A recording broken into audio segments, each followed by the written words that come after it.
BJP. സ്ഥാനാർത്ഥിയുടെ പേരും ചിഹ്നവും കുപ്പിവെള്ളത്തിൽ വിതരണം നിർത്തിവെച്ച റിട്ടേണിംഗ് ഓഫീസർ. വർക്കല മണ്ഡലം സ്ഥാനാർത്ഥി സ്മിതാ സുന്ദരേഷിന്റെ പേര് വെച്ചായിരുന്നു വിതരണം. പാപനാശം കടപ്പുറത്ത് നടന്ന ഗാനമേളയ്ക്കിടെയായിരുന്നു സംഭവം. RB സനോബ വിശദാംശങ്ങളുമായി ചേരുന്നുണ്ട് തിരുവനന്തപുരത്ത് നിന്നും. സനോബ, ഇത്തരത്തിൽ പെരുമാറ്റച്ചട്ടങ്ങൾക്ക് അത് ലംഘിക്കുന്ന തരത്തിലുള്ള ഒരു പ്രചരണ പ്രവർത്തനങ്ങളും നടക്കരുത് എന്ന് നേരത്തെ തന്നെ നിർദ്ദേശം നൽകിയിട്ടുള്ളതാണ്. ഇത്തരത്തിൽ അത് ലംഘിക്കുന്ന തരത്തിലുള്ള പ്രചാരണ പ്രവർത്തനങ്ങൾ ഫ്ലൈയിങ് സ്ക്വാഡ് വെച്ച് തടയുന്നുമുണ്ട്. സംസ്ഥാനത്തുടനീളം അത്തരത്തിലുള്ള പരിശോധനകൾ സ്ക്വാഡിന്റെ ഭാഗത്തുനിന്ന് ഉണ്ടാകുന്നുമുണ്ട്.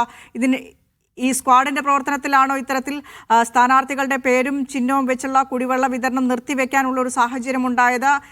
സംഭവത്തെക്കുറിച്ച് റിട്ടേണിംഗ് ഓഫീസർ നൽകുന്ന ഒരു വിശദീകരണം എന്താണ്?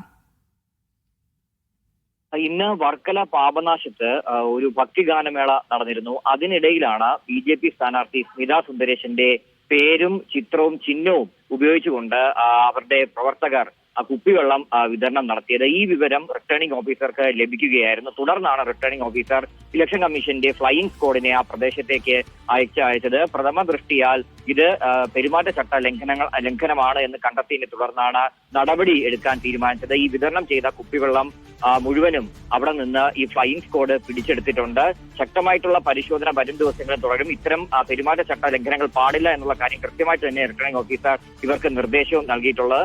നേരത്തെ തന്നെ ഈ വർക്കലയിലെ BJP സ്ഥാനാർത്ഥിയായിട്ട് ബന്ധപ്പെട്ട് വലിയ വിവാദമൊക്കെ ഉണ്ടായതാണ്. കാരണം അവർ CPM-ന്റെ ഏരിയ കമ്മിറ്റി അംഗമായിരുന്നു. പിന്നീട് പാർട്ടി വിട്ട് നേരെ ഉടനെ വർക്കലയിലെ BJP സ്ഥാനാർത്ഥിയായിട്ട് മാറുകയായിരുന്നു. എന്തായാലും ഇപ്പോ മറ്റൊരു വിവാദം കൂടി അവിടുത്തെ BJP സ്ഥാനാർത്ഥി ബന്ധപ്പെട്ട് വന്നിട്ടുണ്ട്. അതാണ് ഇന്ന് നടന്ന ഈ കുപ്പിയുള്ള വിവാദം. എന്തായാലും ശക്തമായിട്ടുള്ള നടപടി റിട്ടേണിംഗ് ഓഫീസറുടെ ഭാഗത്ത് നിന്ന് ഉണ്ടായിട്ടുണ്ട്.